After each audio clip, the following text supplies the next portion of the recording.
Aren't you embarrassed that you can't put on a swimsuit and confidently walk around without a cover-up on? Hey folks, welcome to my channel, or welcome back. My name is Kat. I'm a licensed and registered dietitian nutritionist, and on this channel we like to talk about weight neutral focused approaches to health, as well as diving into scammy and, in my opinion, unethical nutrition related businesses, products, mostly nutrition related MLMs, and other fear-mongering nutrition claims. In today's video, I am doing a reaction and kind of breakdown of a Modere distributor, specifically talking about one of the posts that she posted a few weeks ago. So a few weeks ago, a viewer of mine sent me her Instagram post, the Modere distributor that we're talking about today, and there was just so many red flags. It was really not good. So I took some screenshots then and went through her profile then, took some other screenshots of things that I think is really important to talk about, but I did not get around to recording my reaction until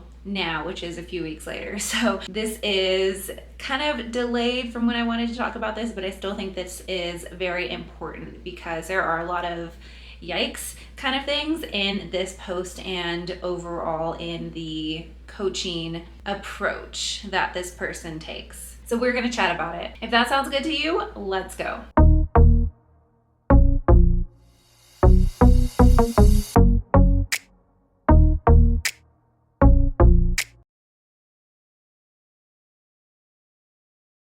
Okay, just a quick note. I will be hiding the Instagram account, the handle or username, whatever it's called, because this is not truly about them as a person. It's more about the whole structure of this specific aspect of diet culture and how harmful that it is that a lot of nutrition related MLMs, like they run into this as well. This is not an isolated event. This is not like this coach's own, like she has her own kind of focus or approach to things. Like this is something that we see over and over again, and it is harmful in my opinion. And so I don't want her to maybe learn that down the line and come across a video like this talking about what her experience was, or talking about her approach and feel bad. I don't want this kind of video to lead to any guilt or shame or anything like that. So because of that, and I also don't want to give free advertisement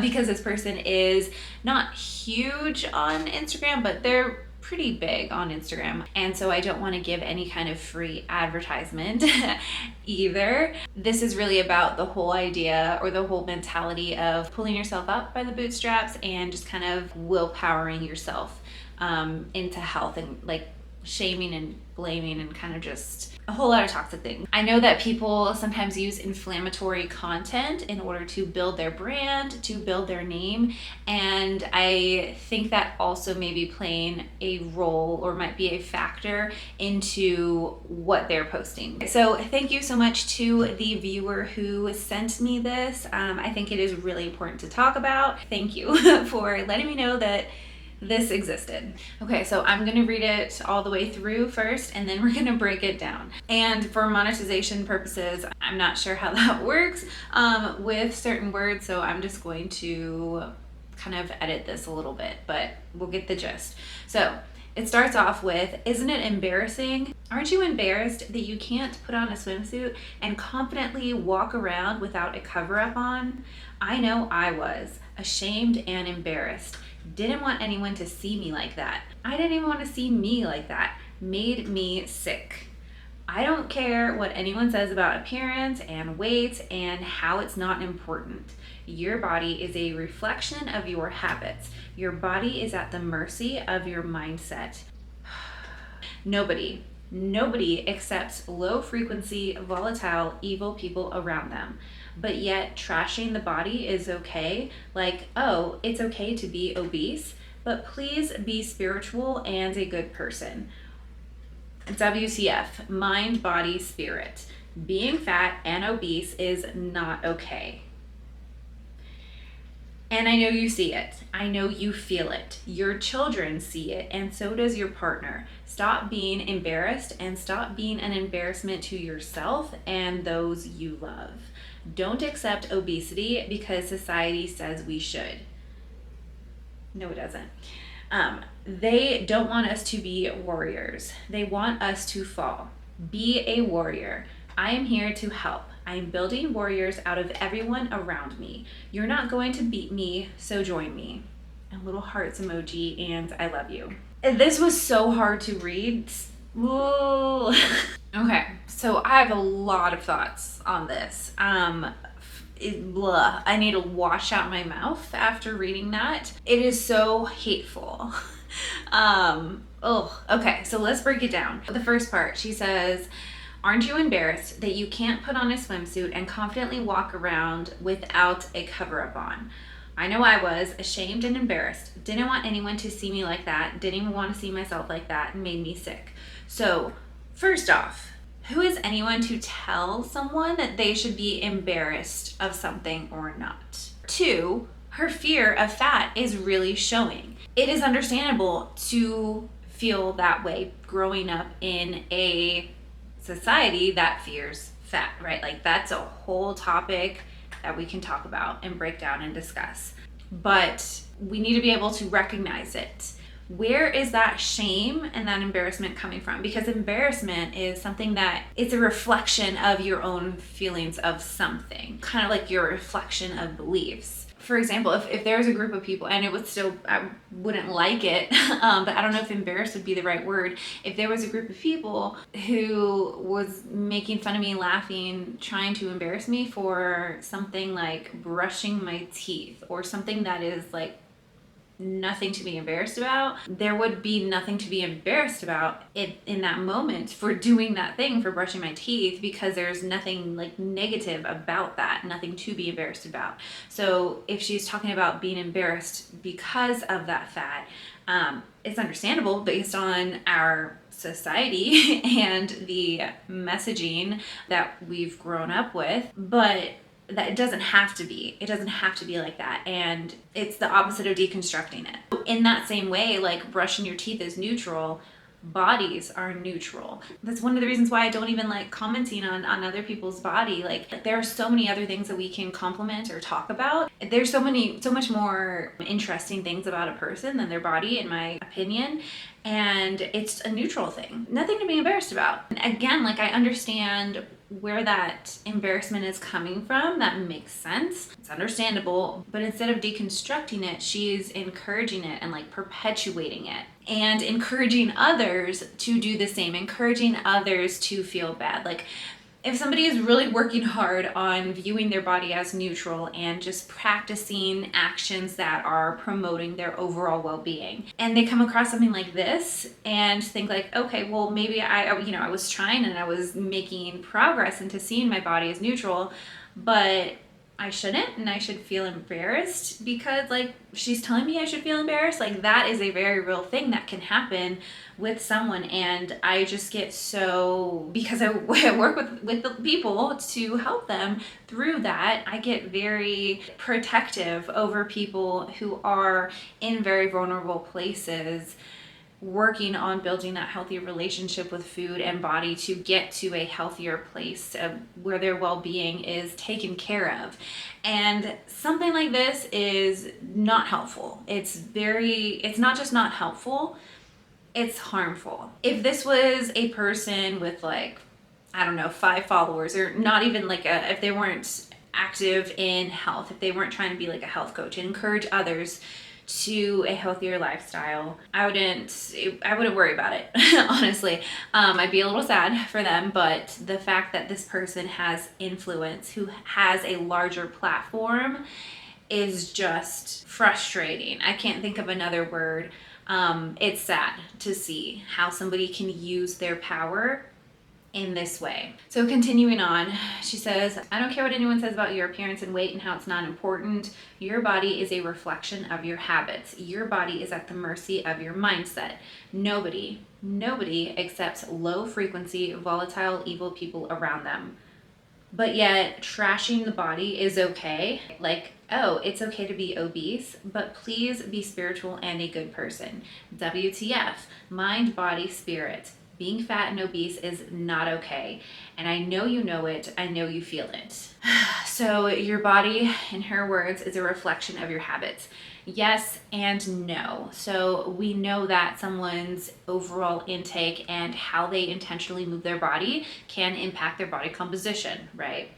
At that same time, somebody can have the exact same intake, can have the exact same physical activity, and their bodies look very different. That is just on genetics, that is on biology. We can look at people even in the same sports, for example, and see variances in how their body looks. There is only so much that we can do to change our body, and a big chunk of that is your genetics and your biology. There's variety in how people look. And it's just interesting how our society it just feels like it's obsessed with people, with it not being okay that people are fat. Why does someone else's fat bother you so much? Why does someone being fat bother people so much? And some people will say, well, it impacts taxes, for healthcare. But my question is, if you are really upset about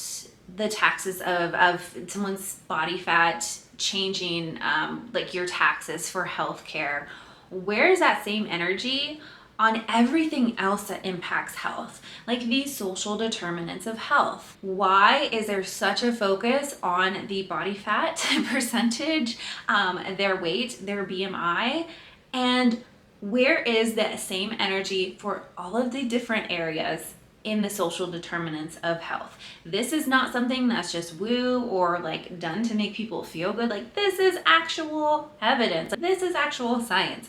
This is actual public health. Keep that same energy for those other areas and stop focusing so much on other people's fat. It's none of your business.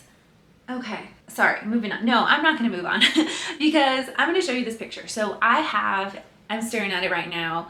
But I'm gonna put a picture of it here. So I have this poster in my office. You wanna know where weight is? I'm gonna zoom in and point to it. Yeah, that's where weight is. We've been talking about the social determinants of health for decades now. It's been around since, I believe, the early 2000s, 2001 or 2003. And I don't expect the general public to really grasp these social determinants of health. But this is not a general public person. This is somebody who is trying to be that health promoter, health influencer, that coach. Anybody who is influencing somebody else in their health, they need to understand the social determinants of health, in my opinion. So continuing on, your children see it and so does your partner. Stop being embarrassed and stop being an embarrassment to yourself and those you love. Don't accept obesity because society says we should. They don't want us to be warriors, they want us to fail. Yes, your children do see you. Your children see a lot. They see every time that you diet. They see every time that you negatively talk about food, negatively talk about your body. Yeah, they see that. And regarding don't accept obesity because society says we should, it does not.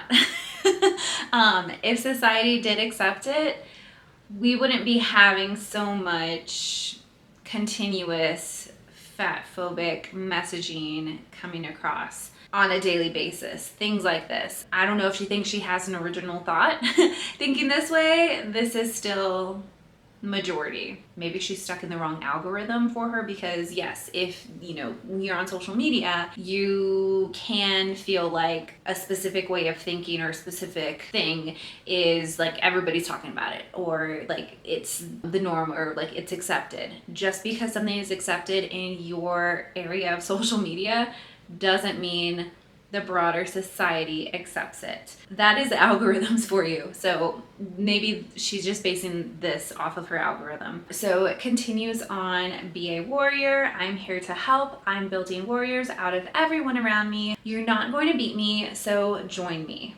I don't know what we would beat her in necessarily, but this is why I'm talking about this, because she is building warriors out of everyone around me. She is going after people with this kind of messaging and encouraging people to be embarrassed about their body, which does not build self-efficacy. It does not build self-worth, self-love. It does not build what we want to build when we're talking about and looking at, for like evidence-based, looking at behavior change. You can't bully yourself into health. It might work at the beginning. Some people will try that, try to bully themselves into health. Doesn't last long. It's not healthy. So this is just a really horrible thing. Good example though of what diet culture has done, perpetuating this kind of belief of that you have to hate your body, you have to be embarrassed by your body, and in order to like bully yourself into health. And just this mindset is toxic. I think the word toxic is used a lot, but I can't think of something better to describe it. It is toxic. Put this in the definition of what toxic means. There it is. So I think I mentioned how this person is a Modere distributor. If you want a breakdown or deep dive into Modere, I did one. It'll be linked up in the cards. Modere is the MLM, mostly known for, at least right now, it's mostly known for those people who like pour collagen into a spoon. It looks like poop, and then like eat it from the spoon and like dance around and just, in my opinion, make themselves kind of look silly. But anyway, when this post was sent to me, I did scroll on her Instagram a little bit. I did not see any credentials, health-related credentials. May have missed those, but I did see several different posts with before and after pictures. Now, if you have been around this channel for a while, you probably know how I'm not a big fan of before and after pictures for several reasons. They really don't tell us anything about a person's health, what their labs are, what their stress levels are, what their sleep habits are, anything like that.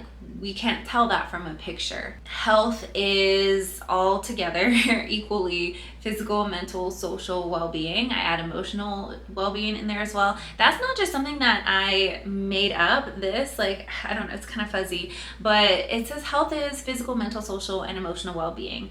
The World Health Organization defines health as physical, mental, social well-being, not merely the absence of disease or infirmity.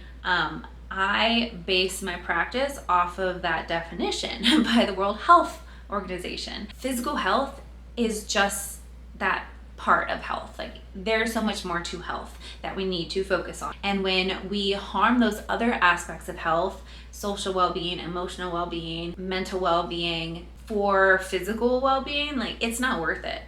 If you are promoting physical well-being and harming those other aspects of health, it's not healthy. In my opinion, at least. That's what I base my practice on, that definition. Somebody's weight, somebody's before and after picture gives me just like very, very little information about how their health actually is. Another reason why I don't do before and after pictures, why I don't really like them, is because it, in my opinion, perpetuates this idea of this intentional change in body. Typically, before and after pictures are somebody at a heavier weight and somebody at a lower weight. That, in my opinion, perpetuates this kind of narrative of health. We need to see that change, and we need to see health as like a change in their body composition. It could very well indicate health, but it doesn't always. How did they get there? What did they do? What were the actions? What were the practices that they were doing to get that change? Was it healthy or not? Could it be healthy? Could they be in a healthier place? Absolutely. Could they be in a less healthy place? Absolutely. I don't know, because it's just a picture. They, in my opinion, also promote the idea that the after picture, the after body is better, is worth more, is worthy, more worthy than their before body, which again doesn't really fit with a viewpoint of bodies being neutral. Also, another reason why I don't like them is that they are very easily manipulated. How you're standing, what the lighting is, what you ate that day, how much water you drank that day, physical activity that you just did. People sometimes use contouring. They'll like put actual makeup, bronzer on different parts of their bodies on the midsection to make some areas appear larger or appear smaller.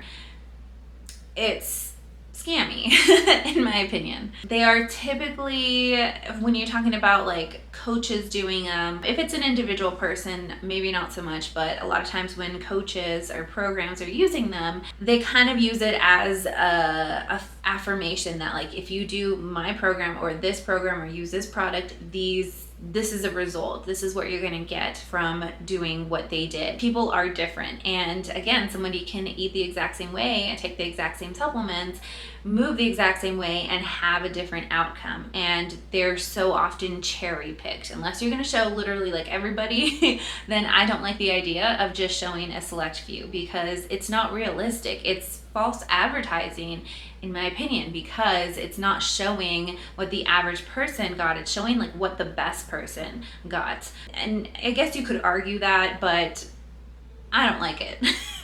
I think it's false advertising. Another reason is also just how many people I've come across who've gotten so much praise for that after picture. And because it might be manipulated, or because it was that after picture came after a very strict way of eating or moving, typically it's not really sustainable. And when it's not sustainable and having those kind of messages, the praise come in for your body at that time, if that's not sustainable, then like what does that say to your body when it changes? What does that say when you can't maintain that perfect after picture? And just the idea of commenting on someone's body, if you're used to doing that on before and after pictures, in real life, when that happens, because it's happened to so many people, when like situations where people have had an unintentional weight change based off of like not eating or eating less from stress or grieving,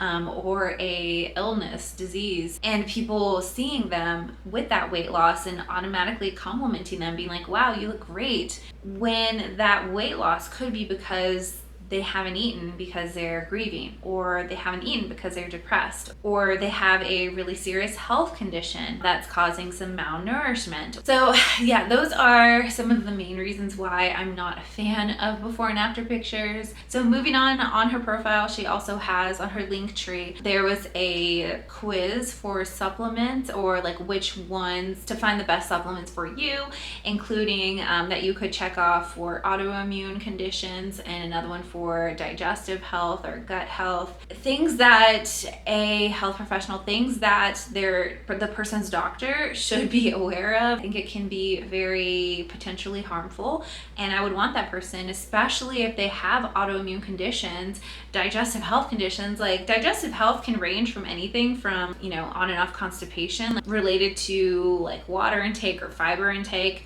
It could go all the way to like bowel cancers. So it's just not something that I would recommend for somebody who is just a distributor to have this kind of quiz for people who have digestive health concerns to use the supplements that the distributor is telling them to use. Like that just seems dangerous to me. And same thing with the autoimmune conditions. There are so many different kinds of autoimmune conditions and so many different medications that I would be concerned with any kind of medication supplement interaction. Just some concerns right there. And then she also had another post talking about how pain is not equal. So I'm just going to read it out. So it says, your pain is not special. You are not special. You do not have it harder than others. Others do not have it easier than you. Everyone suffers. Everyone struggles. But in that pain, in that struggle, do you turn to all the things that keep you down, or do you change your circumstances by choosing better actions? Circumstances don't define you, actions do. We are all effed, but what are you doing about it? Stop feeling sorry for yourself and get up and do something. Love you. So in my opinion, this is a very privileged take. Again, I wouldn't care if this was just some random person, but this is somebody who is attempting to coach people to health. So I hold those people to a higher standard. Anybody that is in the health field, anybody who is working with people to get to a healthier place, in my opinion, should look at everything through the lens of the social determinants of health, also through the lens of trauma-informed care, but that's something else. But to say that some other people don't have it harder than others is not just a lack of empathy, but it's a lack of actual information. It's a lack of recognizing structures that impact other people's health, impact their actions, impact what they can do to promote their own health. Not everybody has the same opportunities and privileges. I can assure you, I have it a lot easier than